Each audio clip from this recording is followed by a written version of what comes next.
하나님께서 모든 일에 화평과 형통을 여러분에게 넘치도록 부어주시기를 주님의 이름으로 축복합니다. 오늘 말씀은 하나님의 침묵에 대해서 여러분과 말씀 나누도록 하겠습니다. 하나님은 왜 우리 삶 속에서 가끔 침묵하시는가? 하나님이 멀리 떠나신 것 같이 느껴질 때 그때 우리는 어떻게 처신하고 어떤 믿음을 가져야 하는가? 하나님의 침묵 속에서 하나님을 어떻게 신뢰할 수 있는가? 오늘 본문 말씀 통해서 알아보도록 하겠습니다. 1절과 2절 말씀 함께 봉독합니다. 주님, 언제까지 나를 잊으시렵니까? 영원히 잊으시렵니까? 언제까지 나를 외면하시렵니까? 언제까지 나의 영혼이 아픔을 견뎌야 합니까? 언제까지 고통을 받으며 괴로워하여야 합니까? 언제까지 내 앞에서 의기양양한 원수의 꼴을 보고만 있어야 합니까? 다윗이 하나님의 침묵 앞에서 고통과 아픔으로 하나님께 부르짖고 있습니다. 하나님, 언제까지 나를 잊으시렵니까? 언제까지 나를 외면하려고 하십니까? 다윗은 하나님의 사랑을 전혀 느끼지 못했습니다. 그 당시에는요, 아무리 기도해도 하나님의 응답이 보이질 않았었고요, 또 성령님이 떠나신 것 같이 마음은 강팍해졌고 또 영혼은 쇠약해졌습니다. 다윗은 하나님의 침묵을 너무나도 괴로워하면서 하나님께 기도하고 있었습니다. 여러분, 우리가 신앙생활 할 때 가끔 우리 삶 속에서도 하나님의 침묵 앞에서 우리가 아파하고 또 고전받을 때가 있다는 거죠. 인도 콜라타의 빈민촌에서 평생을 하나님의 사랑으로 가난한 사람을 돌봤던 마더 테레사 수녀님이 있습니다. 그녀가 쓴 편지를 보면 이런 고백이 있었어요. 내 안은 어두움으로 가득 찼고 나는 하나님이 계신다라는 것을 느낄 수 없었습니다. 그러나 나는 하나님을 믿었습니다. 이 마더 테레사 수녀님은요, 하나님의 침묵이 하나님의 부재가 아니었다라는 것을 알고 믿었습니다. 그래서 그녀는 하나님의 침묵 속에서도 사랑을 포기하지 않았었고요, 기도를 멈추지 않았으며 사명을 내려놓지 않았다라는 것입니다. 오히려 하나님의 침묵을 통해서 더욱더 하나님을 더 깊이 알아가는 믿음의 뿌리를 깊게 내리는 계기로 삼았다라는 거죠. 여러분, 하나님은 침묵 속에서도 우리에게 말씀하고 계십니다. 보이지 않아도 나는 너와 함께 있고, 믿어지지 않아도 나는 너의 기도를 듣고 있으며, 느껴지지 않아도 나는 너를 여전히 사랑하고 있단다. 하나님이 침묵을 통해서 우리에게 말씀하시는 그런 메시지인 것들입니다. 하나님의 침묵은 우리를 향한 아주 강력한 사랑인 줄 믿습니다. 예수님께서 십자가 위에서 마지막으로 하나님께 기도하신 말씀이 있습니다. 마태복음 27장 46절이죠. 다 같이요. 3시쯤에 예수께서 큰 소리로 부르짖 말씀하셨다. 엘리 엘리 라마 사박다니. 그것은 나의 하나님 나의 하나님 어찌하여 나를 버리셨습니까? 라는 뜻이다. 예수님은 십자가 위에서 손과 발에 못 박히셨습니다. 머리에는 가시 면류관을 쓰셨고요. 그래서 피가 그냥 얼굴에 범벅이가 됐습니다. 그 피가 또 입으로 들어가서 숨도 제대로 못 쉬었어요. 옆구리에는 창을 찔리셨습니다. 그래서요, 몸에 있는 피와 물을 다 쏟으셨습니다. 그리고 그 고통 가운데서 숨을 거두시기 전에 하나님께 애절하게 간구한 마지막 기도가 엘리 엘리 라마 사막다니, 나의 하나님 어찌하여 나를 버리셨습니까? 하는 절규의 기도였습니다. 그런데 하나님께서 하늘에서 들으시고요, 등을 돌리셨어요. 하늘에 있었던 모든 천군 천사들이요, 아무 말도 하지 않았습니다. 그리고 하나님은 예수님이 십자가에서 죽으실 때까지 침묵하고 계셨다는 거예요. 여러분, 십자가의 사랑은요, 우리를 구원하시기 위한 하나님의 침묵의 사랑이었다는 거예요. 여러분, 하나님의 침묵은 하나님의 우리를 향하신 하나님의 강력한 사랑인 줄 믿습니다. 하나님의 사랑은 저와 여러분을 구원하시기 위하여 십자가 위에서 부르짖는 자기의 하나밖에 없는 아들의 애절한 기도에도 침묵하신 사랑이었다라는 거예요. 여러분, 하나님의 침묵은 또 다른 하나님의 신비한 임재와 사랑이었다라는 거예요. 여러분, 하나님의 침묵 속에서 하나님의 사랑을 다시 확인할 수 있고, 또 하나님의 침묵 속에서 하나님의 인도하심을 더욱더 신뢰할 수 있는 그런 믿음의 성도들 되시기를 주님의 이름으로 축복합니다. 침묵을 통해서 하나님이 우리에게 주시는 4가지 은혜 알아보도록 하겠습니다. 첫 번째, 하나님은 침묵을 통해서 나를 깨워주십니다. 두 번째, 하나님은 침묵을 통해서 나를 강하게 하십니다. 세 번째, 하나님은 침묵을 통해서 나를 사랑하십니다. 네 번째, 하나님은 침묵을 통해서 나를 찬양하게 하십니다. 첫 번째 3절 말씀입니다. 다 같이 읽습니다. 나를 굽어 살펴 주십시오. 나에게 응답하여 주십시오. 주 나의 하나님, 내가 죽음의 잠에 빠지지 않게 나의 눈을 뜨게 하여 주십시오. 여러분, 아이러니한 것 같지만요, 하나님은 침묵을 통해서 나를 깨워주시는 하나님이세요. 우리가 기도할 때 아무런 응답이 없고, 우리가 하나님 앞에 예배할 때 아무런 임재가 느끼지 않을 때, 그때 아이러니하게 하나님은요 우리의 영혼을 깨우시고 있다라는 거예요. 찰스 스탠리 목사님이 말씀하셨습니다. 하나님은 침묵을 통해서 더 크게 말씀하시고, 하나님은 부재를 통해서 더 확실하게 인도해 주시고, 하나님은 결핍을 통해서 더 많은 것을 허락하십니다. 여러분, 하나님의 음성이 들리지 않을 때, 하나님의 임재가 느껴지지 않을 때, 하나님의 도움이 지연된다고 생각될 때, 하나님의 침묵이 나를 괴롭게 할 때, 여러분, 그때 우리는 더욱더 깨어 있어야 된다는 하나님이 우리에게 주시는 강력한 메시지라는 거예요. 여러분, 기도응답이 없으신 분 있습니까? 더 깨어서 기도하십시오. 여러분, 임재가 느끼지 않는 예배가 계속 반복됩니까? 더 깨어서 하나님 앞에 나아가십시오. 하나님께서 더 큰 음성으로, 더 아름다운 임재로, 더 큰 여러분 풍성함의 은혜로 우리를 채워주실 줄 믿습니다. 하나님의 침묵은 2가지 이유로 나눌 수 있습니다. 첫 번째는요, 하나님의 의도적인 침묵이에요. 하나님의 심오한 뜻을 우리의 삶 속에서 하나님의 시간에 이루시기 위하여 하나님께서 일부러 침묵하실 때가 있다라는 거예요. 두 번째는요, 영적 침체로, 나의 영적 침체로 하나님의 침묵이 느껴지는 겁니다. 하나님은 말씀하시고 인도하십니다. 하나님은 응답해 주시고, 또 우리 심령에 타치를 주시고, 그리고 우리 앞에 나타나십니다. 그런데요, 내가 영적으로 침체되어 있어서 깨어있지 못해서 이 모든 것을 느끼지 못하는 거예요. 그리고 하나님의 침묵이라고 착각하는 것입니다. 여러분, 어떤 이유가 되었든지 하나님의 침묵이 있는 시간에는요, 여러분, 우리는 반드시 깨어 있어야 될 줄 믿습니다. 독일의 철학자 프리드리히 니체라는 사람이 있지 않습니까? 그의 아버지는요, 루터 교회의 목사님이셨어요.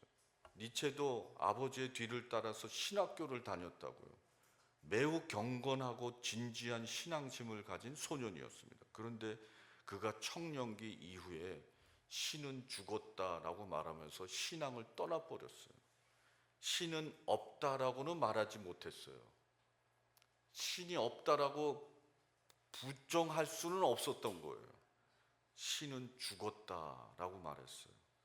하나님을 부인할 수는 없었기 때문이었죠. 다시 말하면요, 니체는요, 하나님의 침묵을 이겨내지 못하고 신은 죽었다 말하고, 어떻게 해요? 무신론자가 되어서 비참한 인생으로 나중에 정신병이 걸려서 그렇게 40몇 살에 죽었다고 합니다. 여러분, 영적으로 깨어 있지 못하니까 신은 죽었다. 하나님은 죽은 것처럼, 하나님은 기도 응답을 안 하시는 것처럼, 하나님이 우리 예배에 임재하지 않으시고 우리를 타치해 주시지 않는 것처럼 맹랑하게 살다가 여러분 우리의 인생 마치는 것입니다. 여러분, 하나님의 침묵은 우리를 향한 하나님의 더 큰 메시지이고 음성인 줄 믿습니다.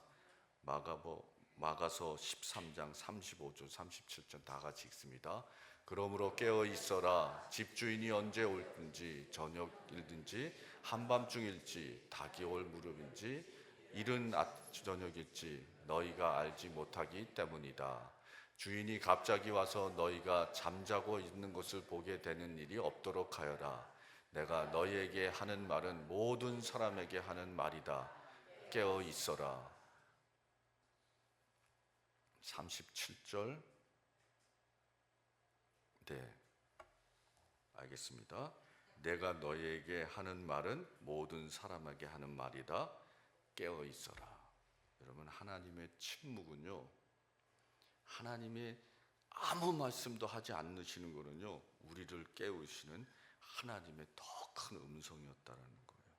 하나님의 침묵 가운데서 그것이 영적 침체이었던지 하나님의 심오한 뜻이었던지 여러분 그 깨어서 기도하는 우리 모두가 되었으면 좋겠습니다. 두 번째, 하나님은 침묵을 통해서 나를 강하게 하십니다. 4절 말씀이요. 다 같이요.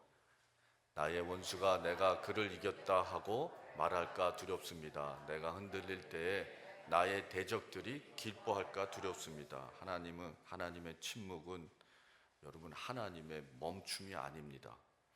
하나님의 침묵은요, 우리를 강하게 하시고 훈련하시고 또 우리를 준비시켜 주시는 하나님의 열심이었다라는 거예요. 그게 하나님의 침묵입니다. 내가 들으려고 하는데 하나님이 아무 말씀 안 하세요. 내가 가려고 하는데 하나님이 동행하는 것 같지 않으세요. 하나님의 침묵, 하나님의 열심으로 우리를 강하게 하시고 훈련하시는 하나님의 방법입니다. 조용하지만 하나님은 일하심을요 멈추시지 않으시고 아무 일이 일어나는 것 같지만 하나님의 준비하심은요 끊임이 없으신 거예요. 하나님은 침묵의 하나님이십니다. 그래서 우리는 하나님의 침묵을 통해서 강하게 준비되어지는 그런 인생을 살고 있다는 거죠. 요셉은 13년 동안 종살이를 하면서 하나님의 침묵 속에서 꿈을 지켰습니다. 그래서 이집트의 총리가 되어서 축복의 통로가 될 수 있었잖아요. 요셉의 꿈에 그 이루는 비결은요, 하나님의 침묵에서 그 꿈을 지키는 비결이 꿈을 이루는 비결이었다라는 거예요. 야곱은 20년 동안 하나님의 침묵 속에서 믿음을 지켰습니다. 그래서 압복강가에서 하나님과 그 20년 후에 만나서 마지막으로 씨름하다가 이스라엘이 되어서 민족의 대표가 되었잖아요.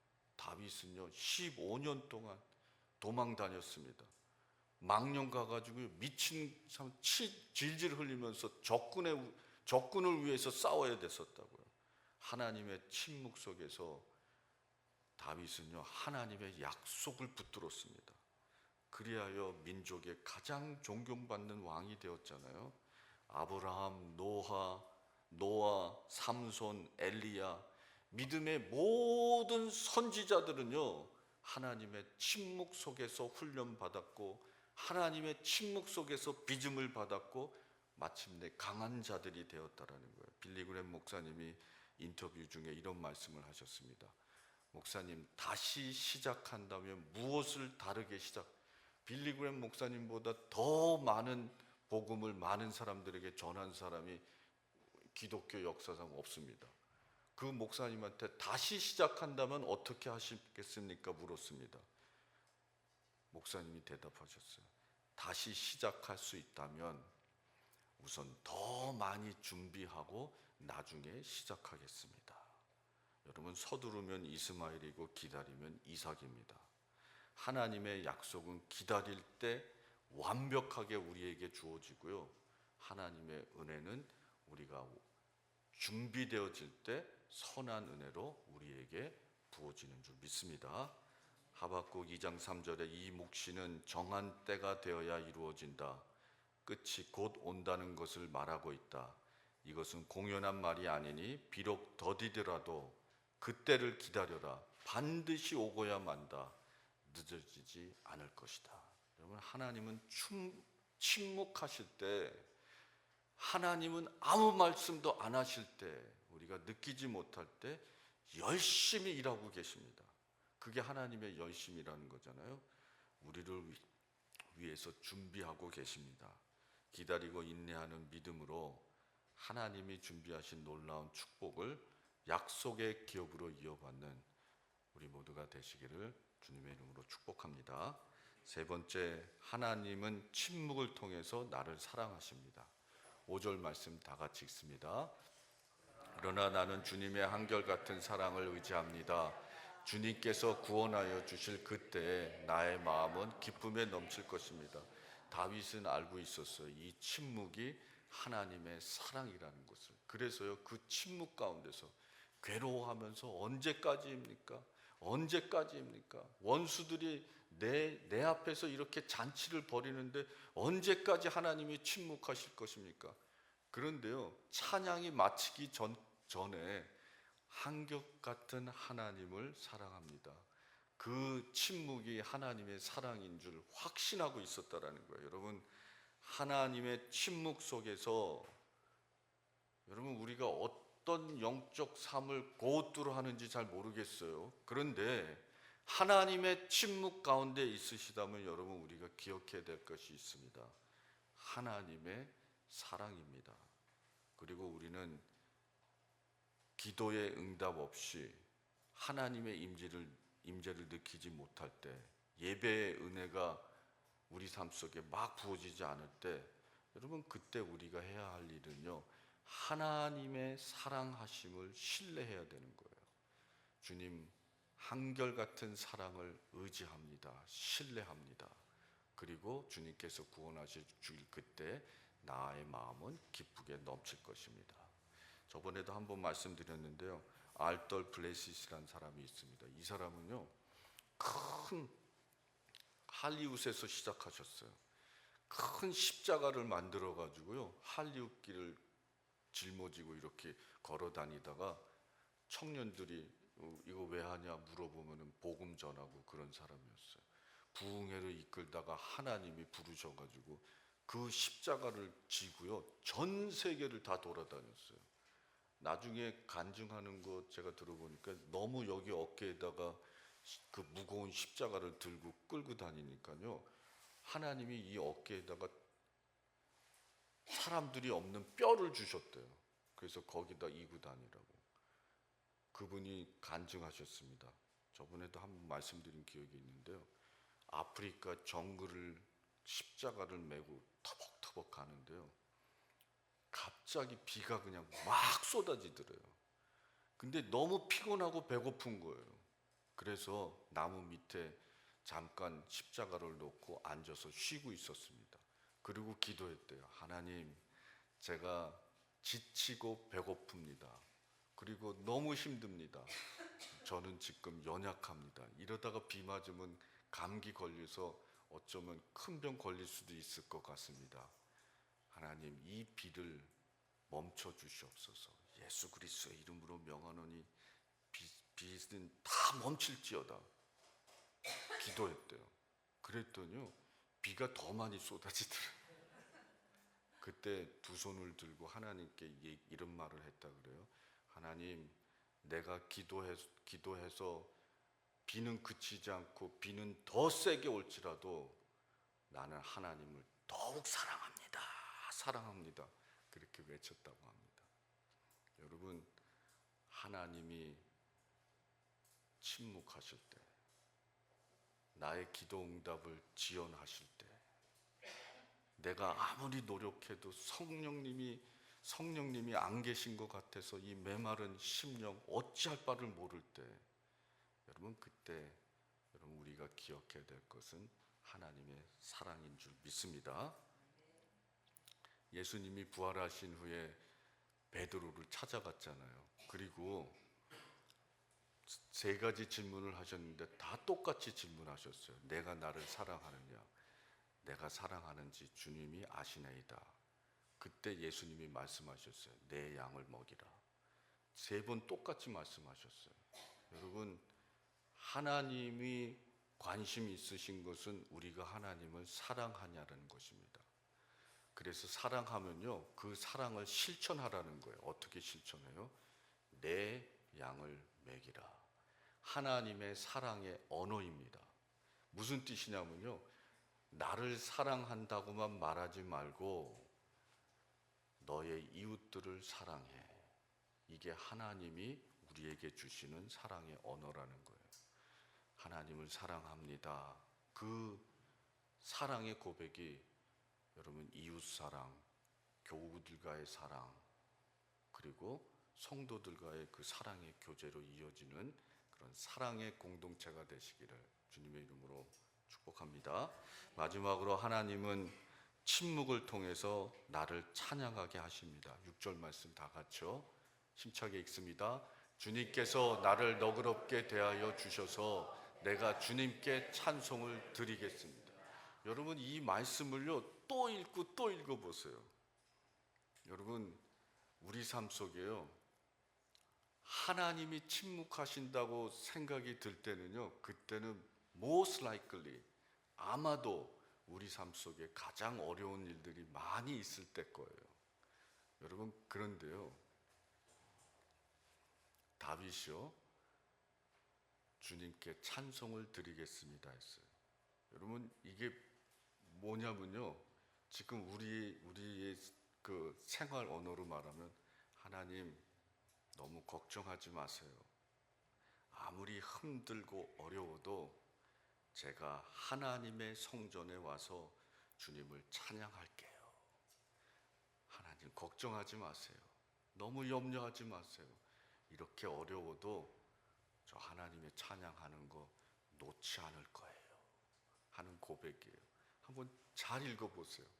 주님께서 나를 너그럽게 대하여 주셔서 내가 주님께 찬송을 드리겠습니다.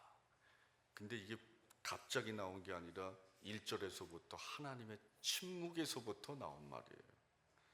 여러분 우리의 입에선 하나님을 향한 찬양이 끊임없이 올려져야 되는 줄 믿습니다. 침묵 가운데 하나님을 찬양할 수 있는 것이 여러분 진짜 믿음이에요.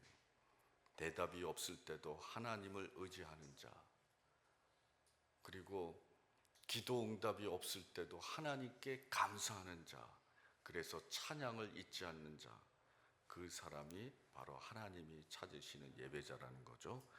저는 요즘에 찬송가 202장을 계속 부릅니다. 여기 나와서 이렇게 혼자 기도할 때요, 찬송가 202장 부르고 시작합니다. 한 번 부르고 하나님 아버지 주신 책은 귀하고 중하신 말씀이세, 기쁘고 반가운 말씀 중에 날 사랑한단 말 참 좋도다. 주께서 나를 사랑하니 즐겁고도 즐겁도다. 주께서 나를 사랑하니 나는 참 기쁘다. 한 번 부르고 기도하려고 그러는데 또 부르고 싶어요. 또 부르고 또 부르고, 그냥 눈물로 찬양 부르다가 그냥 시간 다 가서 아이 또 늦게 오면 막 뭐라고 그러니까요. 그래서 하나님 오늘은 이렇게 하고 갈게요.